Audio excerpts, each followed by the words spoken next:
భారత్ పై పాక్ చేసిన ఉగ్రవాద చర్యలకు భారత్ ఆపరేషన్ సింధూర్ పేరుతో పాక్లో ఉన్న ఉగ్రవాద స్థావరాలను ధ్వంసం చేసింది.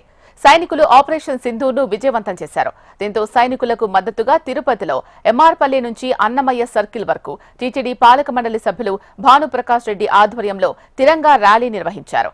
భారత్ మాతాకి జై అంటూ నినాదాలు చేస్తూ విద్యార్థులు, రాజకీయ నాయకులు ర్యాలీలో పాల్గొన్నారు.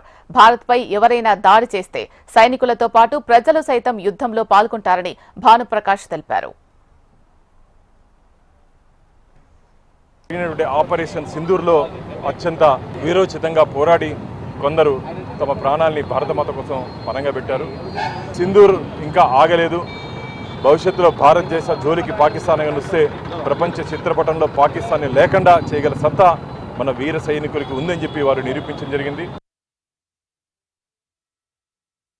భారతీయులు కుల మతాలకు అతీతంగా ఈరోజు కంటి నిండా నిద్రపోతున్నారంటే దానికి ప్రధాన కారణం మన దేశ సైనికులు.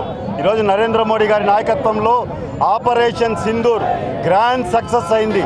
సైనికులు తమ ప్రాణాలని పణంగా పెట్టి భారతీయులని ఏ విధంగా ఉన్మాదంగా పాక్ ప్రేరేపిత ఉగ్రవాదులు హతమార్చారో వాళ్ళకి గుణపాఠం నేర్పారు మన సైనికులు. వాళ్ళందరికీ కూడా 140 కోట్ల మంది మీ వెంట ఉన్నాము అని తెలిసేందుకే ఈరోజు పవిత్ర పుణ్యక్షేత్రంలో తిరుపతిలో భారీగా కుల మతాలకు అతీతంగా మేమంతా కూడా ర్యాలీ చేస్తున్నాం. రాబోయే రోజుల్లో భారత్ ప్రపంచ దేశాలను సాధించే ఒక శక్తిగా నరేంద్ర మోడీ గారి నాయకత్వంలో రూపాంతరం చెందబోతోంది.